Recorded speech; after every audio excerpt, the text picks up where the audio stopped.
Hi guys, how are you doing? I hope all of you are studying well and your preparation is going good. It's time for IBPS PO Mains, the all important exam. Now you're done with the mains of clerk as well. It happened recently. So I'm sure all of you are like now geared up for this one important exam. All these exams keep happening and like slightly confused between what to focus on, what not to focus on. But I hope now it's all very clear for you.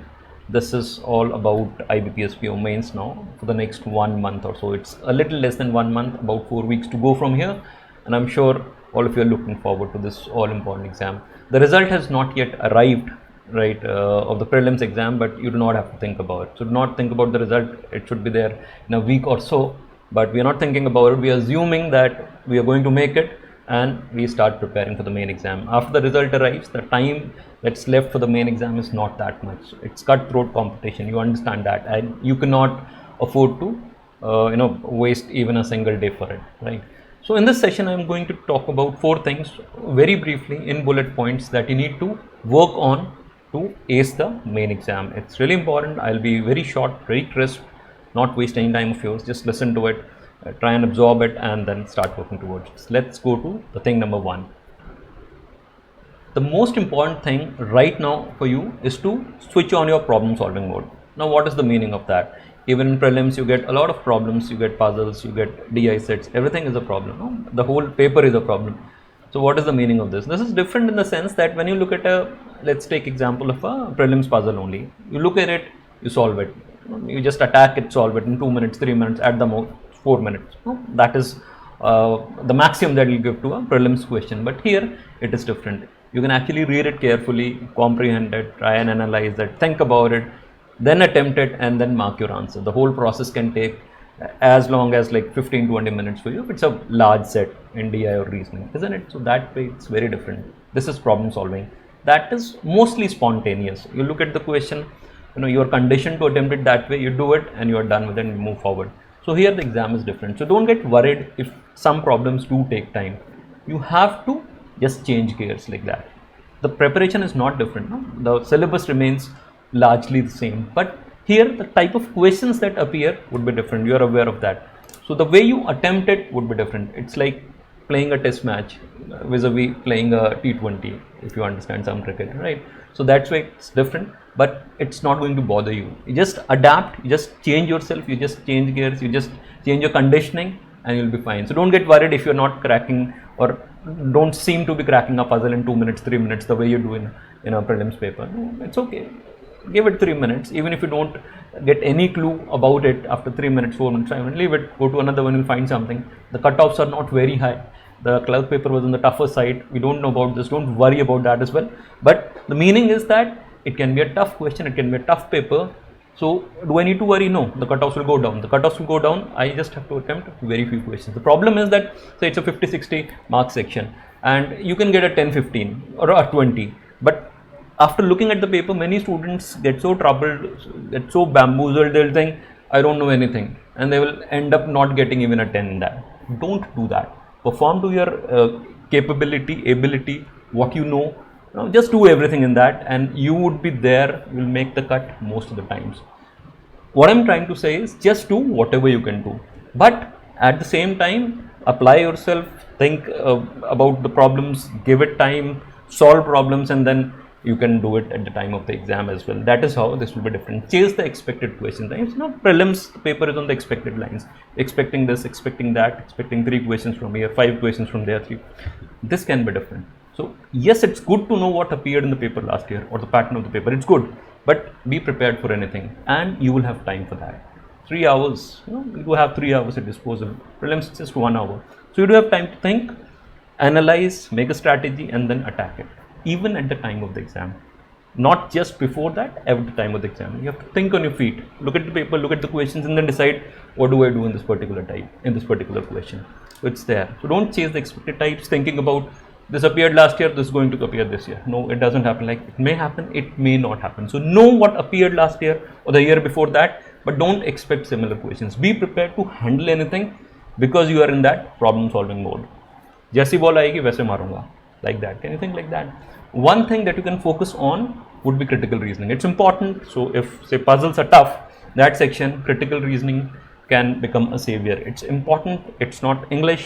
You can attempt it in Hindi as well. There's reasoning. It's about critical thinking. All this can be done. I'll not say easily, but yes, it's more manageable as compared to some of the tougher puzzles. So treat paper on its merit, treat the section, the reasoning section on its merit. Think what's better to do first, critical reasoning or puzzles. If it's an easy puzzle, you do it first, then move to some critical reasoning questions. But yes, critical reasoning, it's three things only in reasoning to talk about it. It'll be critical reasoning, puzzles and miscellaneous types. Critical reasoning can be really scoring in that. Just take care of that, not chase the expected question types. One more thing, do not chase and do insanely tough questions, ridiculously, stupidly tough questions. We get a lot of queries from students saying, sir, I can do this, but I cannot do that. What do I do about that? Look, if the cutoff is like 10, 12, you're getting a 15, what are you worried about? Leave those questions. There will be many stupid questions that you will bump into at the time of taking mock tests. They are put on a purpose there. It doesn't mean that you have to do everything. Out of 200, 250, what is the cutoff like? 70, 80, 90, 100, like that. It's rough estimates, 30, 40, 50%, right? Why are you worried about questions that you do not do?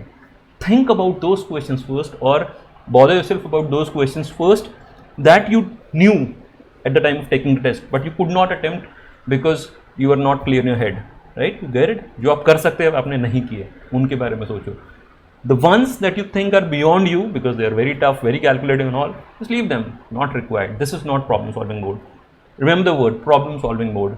I am looking at the questions, analyzing them, trying to figure out if I can do it, then I attempt them and I do whatever I can do, and you will end up getting what is required for the test. Keep this in mind, very important. As I already explained, problem solving is probably the most important thing for the main exam, but here is the second most important thing. Reading and writing religiously. Why is it important? It's important because when you are reading, when you're in that zone, when you're reading a lot, you tend to read faster.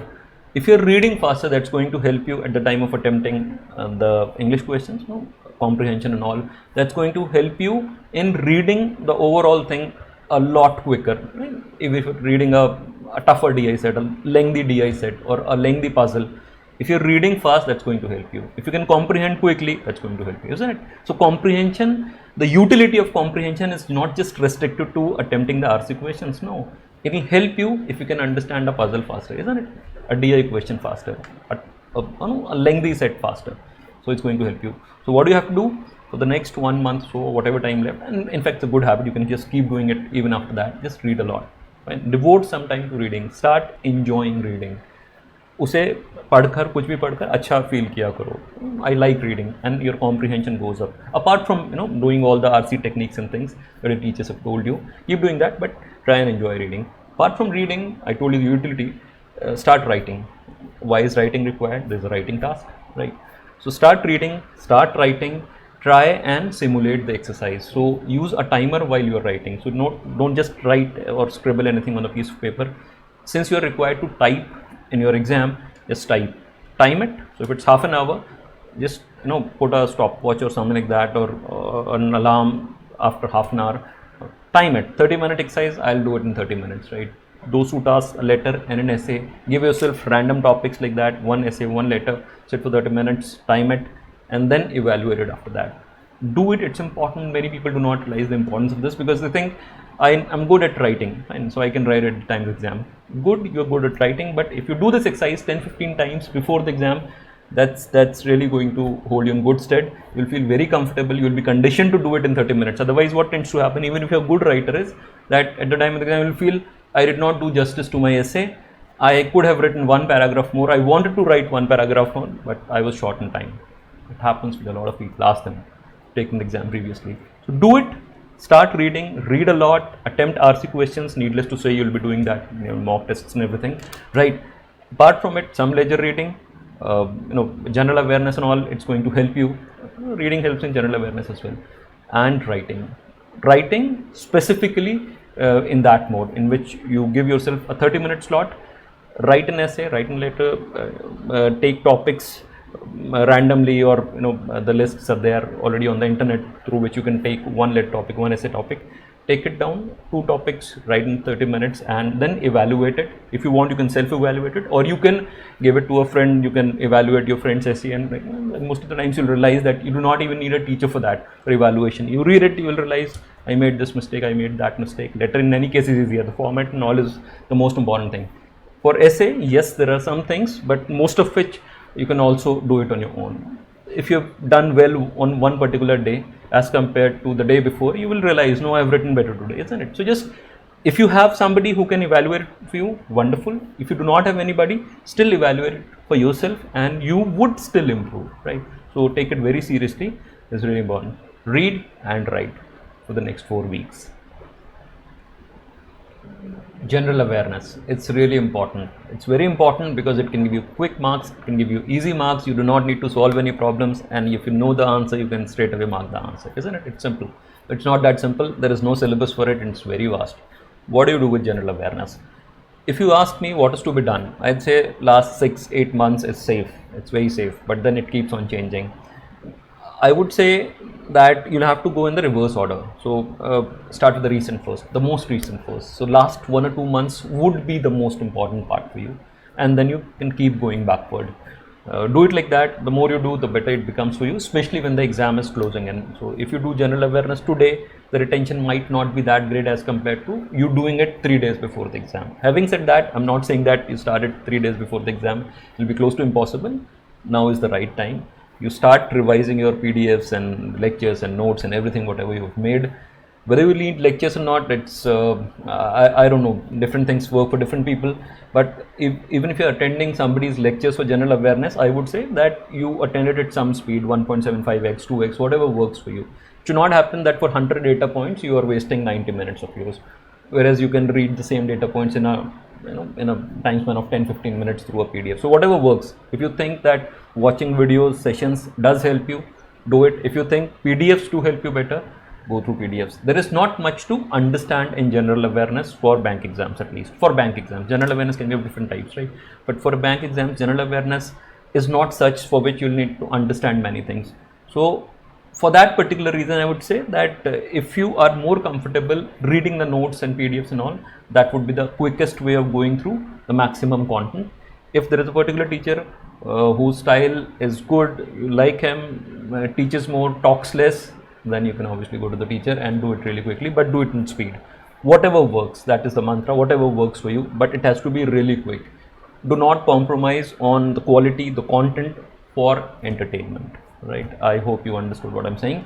So just make sure that you utilize this time optimally. You just cannot keep doing GK only, that's the point. So if you've got say 8 hours daily, you can give it 2 hours, 3 hours, because you have to read and write, you have to solve problems, you have to take mock tests, and there's so many other things. So you've got limited time for general awareness. Utilize it optimally. Fine.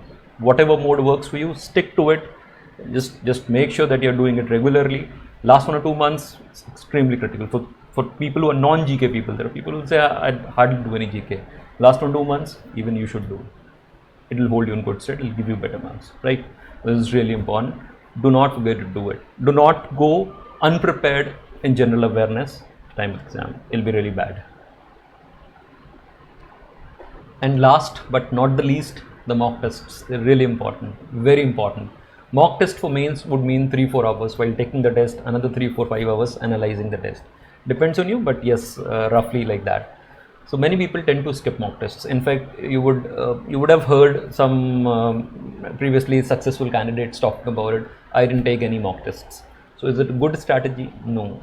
You should definitely take mock tests. Different things work for different people. So it might have worked for them, it might not work for you. Or I would go to the extent of saying that even they could have scored a little more had they used mock tests. It's really important. Why is it important? What is it for? For practice? No. Practice would happen when you take mock tests. But what is this for? This is for practice? No. This is for honing, improving your test taking skills. Every preparation when it comes to aptitude tests is divided into 2 parts. One is learning the things. 2 is converting that knowledge of yours into marks. So the second, most students would devote a lot of time to the first one, but the second one at times gets neglected. No, it's really important, especially in mains, wherein the challenge would be question selection. If it's a 200-225 marks paper, cutoff is 70, 80, 90, think about that. You're not doing everything. You're just doing roughly half the paper. What does it mean? At times in reasoning and quant and DI, you would do just 30-40% of the paper, even less. What does that mean? Question selection, that's really important. How do you optimize your question selection strategy? How do you develop that knack of identifying the right questions to do at the time of the exam? It's not like random practice wherein you would find a tough puzzle and say maza aa raha hai, chalo se solve karte hain. Having fun doing it, let's do it. You give it 30 minutes, you solve it, you're ecstatic, you're overjoyed. It will not work in the exam, you'll be ruined, right? So you develop that skill by using mock tests. That's why I've written use it judiciously. Everybody takes mock tests, but you have to use them judiciously. How many do you take?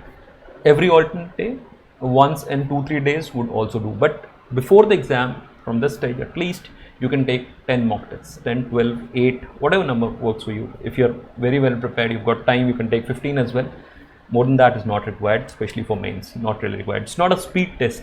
It's a test of your problem solving ability. Test of how good you are when selecting the right questions for you to attempt, right? Things like that. For that, it comes in handy. So once every 2-3 days should be good. Analysis is really important. What do you look in analysis? You would not look at the solutions for every question. No, you would look at mostly at those things that were easy but you missed, right? At those things that were tricky or not to be done but you wasted time there, right? To be avoided for next time. Things like that. Areas where you made silly mistakes, areas in which you got into it, fine. You give it a couple of minutes and then left it. At the time of analysis, you realize, oh, it was to be done. I left it because I was in a hurry. I did not realize it's a 40-50 minute section. I could have given it more time, things like that. So that you can carry all this learning to your next mock test. From there to the next mock test. And it goes on. It becomes a chain, a process. And finally, the main exam, the actual exam, the real exam becomes yet another mock test for you. Wherein ideally, you would not make any such stupid mistake. Look, you cannot change your knowledge much or your skills in quant, DI and LR much in 20 days, 25 days. Obviously, you can improve, but not by a great extent. What you can definitely improve really quickly is your test taking skills, wherein through that same knowledge or almost the same knowledge, your score shoots up. How does that happen? Through mock tests. Fine. Don't worry about questions in mock tests that are very tough. They are put there on purpose. Leave them. It's an art. Finding those questions, leaving them. Next time you bump into a question like that in the real exam, you'll say, no, it's not to be done.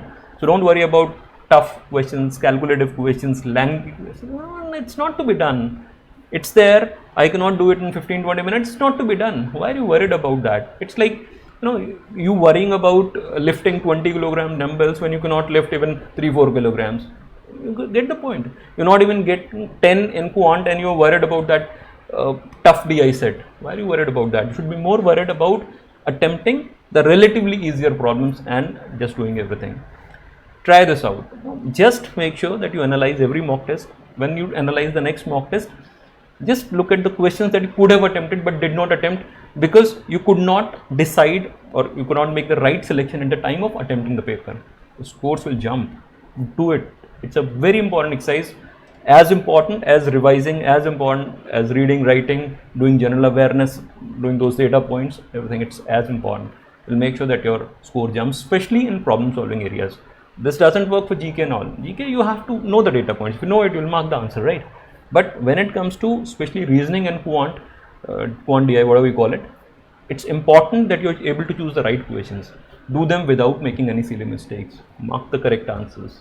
Keep a cool head. Not get flustered, bothered by not being able to solve them in those 2, 3, 4 minutes. It's really important. How do you acquire that skill? By taking multiple mock tests. So don't take it like 2-3 tests in a day. One test every 2-3 days from now on should be good enough. Revision alongside, mock tests, obviously you will do general awareness along with it, and then reading, writing, and all this should hold you in good stead. You will do well. It's still some time left for the exam. Not wait for even one more day now. The result would come. If you've done well, you should be confident about it. Think that you're already in. Start working for it. It's like just about 4 weeks left. Make the most of it. Should be through. And then we'll talk about the next stage, the interview. Right now, focus on this one most important exam. Good luck.